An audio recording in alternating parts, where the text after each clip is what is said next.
18 سال ہے، زیادہ سے زیادہ 18 سال ہے، اور ان سے 1 سال کم 16.5 اور 17 سال عمر حضرت آمنہ کی۔ آج ہم شادیوں کے لیے آئیڈیل ڈھونڈتے ہیں، تو یہ اس سے بڑی کائنات کا مقدس رشتہ آپ مجھے کہاں دکھاؤ گے؟ اس سے بڑا پیارا معمر باسعادت اور طاہر رشتہ آپ کہاں دکھائیں گے جو رسول اللہ کے اماں اور ابا جان کے؟ تو اس لیے ہمیں بھی چاہیے کہ ہم شادیوں میں اسی 18 سال کی عمر کو رواج دیں۔ ہمارے ہاں یوں نہیں ہوتا، ہمارے ہاں شادی بڑی لیٹ ہوتی ہے۔ اس کی 2-3 وجہ ہیں۔ ایک تو ہمارے ہاں مصیبت ہے کہ نوکری ہو سی تو چھوکری ہو سی، ہاں سیدھی سی بات ہے نا، ہمیں خود بھی تو کچھ دیکھنا چاہیے۔ یہ اسلامی کانسیپٹ نہیں ہے، یہ اسلامی سوچ نہیں ہے۔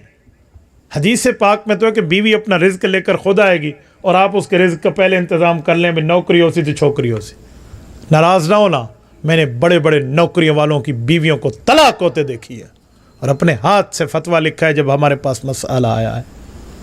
اللہ، یہ میں اپنی بات کرتا ہوں، اب باقی علماء کی کارگزاری آپ خود پوچھ لیں۔ کون کہتا ہے نوکری ہوگی تو رشتہ چل پائے گا؟ بھائی اخلاق اور دین ٹھیک ہوگا تو رشتہ چل پائے گا، ورنہ عام طور پہ اس طرح نہیں چل پائے گا پھر۔ تو اسی لیے معاملات میں اخلاق ٹھیک کریں، باقی جہاں گھر میں 2 روٹیاں پکتی ہیں وہاں 3 بھی پک سکتی ہیں، پرابلم نہیں ہے اس پر۔ آپ کہیں گے کل اولاد ہوگی تو کھائیں گے کہاں سے؟ 16ویں پارے کا دوسرا آخری صفحہ میں جواب دیتا ہے، نحن نرزقہم وإیاکم۔ اللہ بچوں کے منہ سے والدین کو رزق دیتا ہے، تو تم کہتے ہو بچوں کو کہاں سے ملے گا؟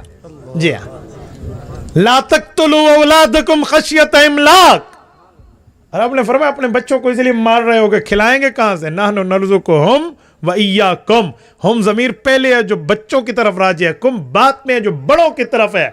کہا ان کے سبب تمہیں رزق ملتا ہے، جس کو حدیث پاک میں کہا گیا ترزق بضعفائکم، تم اپنے ان ضعیف گھر کے چھوٹے بچے، اولاد، یا گھر میں بوڑھے، یا وہ بچیاں جو نہیں کما سکتی، ان کی وجہ سے ان کو رزق ملتا ہے جو کما رہے ہیں۔ تو اس عمر میں شادی کو رواج دینا چاہیے۔ تو رسالت مآب علیہ السلام کے ابا اور اماں جان کی یہ عمر ہے، اس عمر میں شادی ہے۔ جب شادی ہو گئی، کچھ دن اپنے اہل و عیال میں گزارے حضرت عبداللہ نے، اور واپس مکہ مکرمہ تشریف لائے ابا جان کے ساتھ کہ کچھ عرصہ رہ کے پھر اپنی اہلیہ کو بلاؤں گا جو مکہ مکرمہ آئیں گے۔ اوکے، جب یہ چلے ہیں واپسی پر، اسی جگہ رکے، اسی قیام و طعام پہ جس جگہ پہلے رکے تھے، اور اتفاق سے اس خاتون نے پھر حضرت عبداللہ کو دیکھ لیا۔ وہ ایک بار پھر اتری، اور یہ تھوڑے سے پیچھے ہونے لگے کہ اے مصیبت وال گل پوندی پئی ہے۔ دوسرے لفظوں میں تو یہی ہے نا کہ مصیبت پھر گلے فٹ ہو رہی ہے۔ پیچھے ہٹے تو اس خاتون نے ہاتھ سے اشارہ کیا، کہا جی نہیں، اب مجھ سے فکر گزرت نہیں ہے، میں آپ سے ایک بات کرنے آئی ہوں۔ جی کیا؟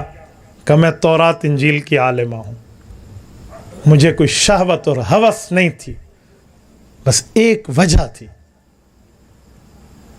میں نے ان کتابوں میں پڑھا ہے کہ جو آخری نبی آئیں گے ان کے والد مکرم کا حلیہ کیا ہوگا، جس کو اردو میں حلیہ کہتے ہیں، شکل و شباہت، وہ آپ کے چہرے پر تھی۔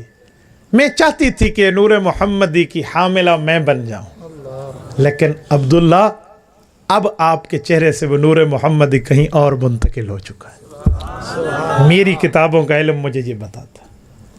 میرے دوستو، رسالت مآب علیہ الصلوۃ والسلام کے آنے سے پہلے یہ معاملہ